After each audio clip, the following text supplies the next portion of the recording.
Human rights is, geez, that's a good question. Human rights. Well, that's a tough one. Wow. I don't even know how to give that a definition. I would probably have to do a little bit of homework or something. Any right that I think just as a normal, human, The rights that humans have.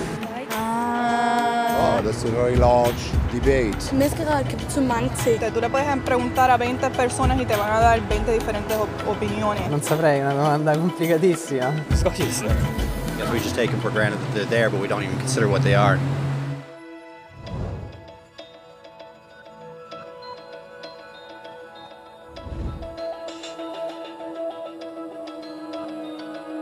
Los derechos humanos son los derechos que tienes simplemente por ser humano. Es la forma en que instintivamente esperas que se te trate y el trato que mereces como persona, como el derecho a vivir en libertad, hablar con franqueza y ser tratado con igualdad. Hay muchos tipos de derechos. La mayoría tienen que ver con cierto grupo.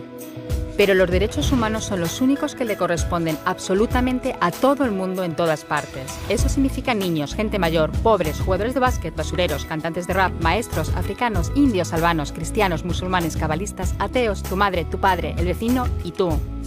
Todos tienen los mismos derechos humanos exactos. En otras palabras, son universales. Pero la cuestión sigue en pie. ¿Qué son? Name the human rights? What the human rights are? the right to live, equality between all peoples. Right to religion, the right to... Is there supposed to be a list somewhere I should be aware of? De acuerdo con las Naciones Unidas, hay un total de 30 derechos humanos, que generalmente se agrupan y se llaman simplemente derechos humanos. Se enumeran en la Declaración Universal de los Derechos Humanos, que es el documento sobre el tema más aceptado en el mundo. Pero llevó mucho tiempo para que llegaran. Al principio no había derechos humanos. Si estabas con la gente adecuada, estabas a salvo. Si no, no lo estabas. Pero entonces Ciro el Grande decidió cambiar todo eso. Tras conquistar Babilonia, hizo algo completamente revolucionario. Anunció que todos los esclavos podían irse en libertad. También dijo que la gente era libre de elegir su religión, sin importar de qué grupo fueran parte. Documentaron sus palabras en una tablilla de arcilla, conocida como el cilindro de Ciro, y así sin más nacieron los derechos humanos. La idea se extendió rápidamente, hasta Grecia, la India y al final hasta Roma. Se dieron cuenta de que la gente seguía de forma natural ciertas leyes, incluso aunque no se les dijera que las siguieran. Llamaron a esto derecho natural, pero siguió siendo pisoteado por quienes se encontraban en el poder. No fue hasta 1000 años más tarde en Inglaterra donde finalmente hicieron que el rey estuviera de acuerdo en que nadie podía invalidar los derechos de la gente, ni siquiera un rey. Los derechos de la gente fueron finalmente reconocidos y estaban ahora a salvo de los que estaban en el poder. Hasta cierto punto. Todavía hizo falta que un grupo de rebeldes británicos declarara su independencia antes de que el rey entendiera que todos los hombres han sido creados iguales. Es decir, no es que a él le gustara la idea, sino que no pudo pararles, y así nació América. Los franceses siguieron inmediatamente con su propia revolución por sus propios derechos. Su lista era más larga e insistían en que esos derechos no eran solo inventados, eran naturales. El concepto romano de derecho natural se había convertido en derechos naturales. Por desgracia, no todo el mundo estaba tan entusiasmado.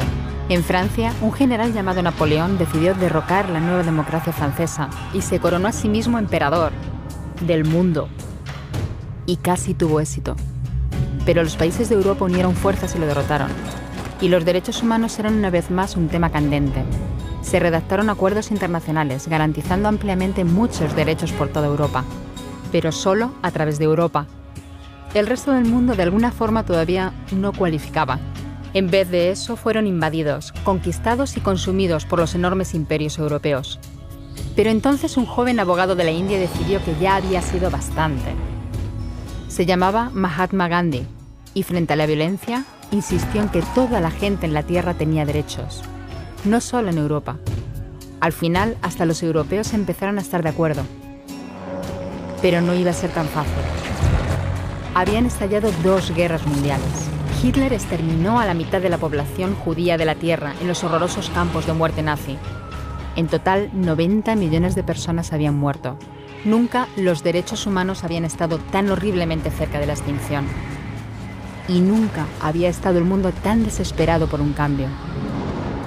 De forma que los países de la Tierra hicieron causa común y formaron las Naciones Unidas. Su propósito básico era reafirmar la fe en los derechos humanos fundamentales, en la dignidad y el valor de la persona humana. ¿Pero qué eran los derechos humanos? ¿Eran las proclamaciones de Ciro? ¿El derecho natural de Roma? ¿Las declaraciones de Francia? Todo el mundo parecía tener una idea ligeramente distinta de lo que deberían ser los derechos humanos. Pero bajo la supervisión de Eleanor Roosevelt, finalmente se pusieron de acuerdo en una serie de derechos para absolutamente todo el mundo. La Declaración Universal de Derechos Humanos. El concepto francés de los derechos naturales se había convertido finalmente en los derechos humanos. Así que, en resumen, al principio solo unos cuantos afortunados tenían derecho alguno, hasta que uno de ellos decidió, oye, otra gente también debería tener derechos, lo que fue estupendo, salvo que no todo el mundo estuvo de acuerdo. Y solo que llevó unos cuantos miles de años de lucha, declaraciones y más lucha hasta que finalmente todo el mundo estuvo de acuerdo en que los derechos humanos deberían ser para todos. Y vivieron felices y comieron perdices. Salvo que hay un pequeño problema. Si la gente tiene derecho a la comida y el cobijo, ¿por qué hay 16.000 niños muriendo de hambre cada día? 1 cada 5 segundos. Si la gente tiene libertad de expresión, ¿por qué hay miles de personas en prisión por hablar claro? Si la gente tiene derecho a la educación, ¿por qué hay más de 1.000 millones de adultos incapaces de leer? Si la esclavitud ha sido abolida verdaderamente, ¿por qué hay 27 millones de personas todavía esclavizadas hoy en día? Más del doble de las que había en el siglo XIX. El hecho es que, cuando se firmó, la Declaración Universal de los Derechos Humanos no tenía la fuerza de la ley. Era opcional.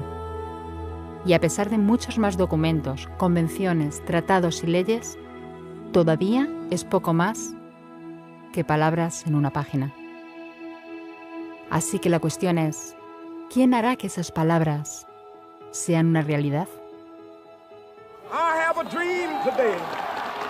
Cuando el Dr. King se manifestó en pro de la igualdad racial, se estaba manifestando por los derechos que las Naciones Unidas habían garantizado hacía casi 2 décadas.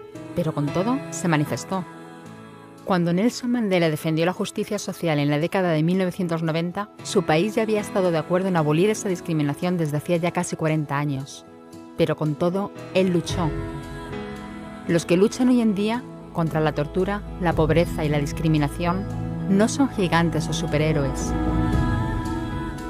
Son gente, niños, madres, padres, maestros, individuos librepensadores que se niegan a quedarse callados, quienes se dan cuenta de que los derechos humanos no son una lección de historia, no son palabras en una página, no son discursos, ni anuncios, ni campañas de relaciones públicas.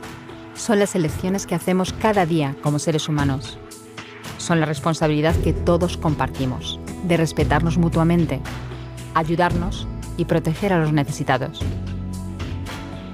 Como Eleanor Roosevelt dijo, ¿dónde empiezan después de todo los derechos humanos universales? En pequeños lugares cerca de casa, tan cerca y tan pequeños que no pueden verse en los mapas del mundo. Aún así, son el mundo de la persona individual, el barrio donde vive, la escuela o la universidad a la que asiste, la fábrica, la granja o la oficina donde trabaja. Esos son los lugares donde cada hombre, mujer y niño buscan justicia igualitaria, igualdad de oportunidades, dignidad igualitaria sin discriminación. A menos que esos derechos tengan un significado ahí, tienen muy poco significado en cualquier otra parte.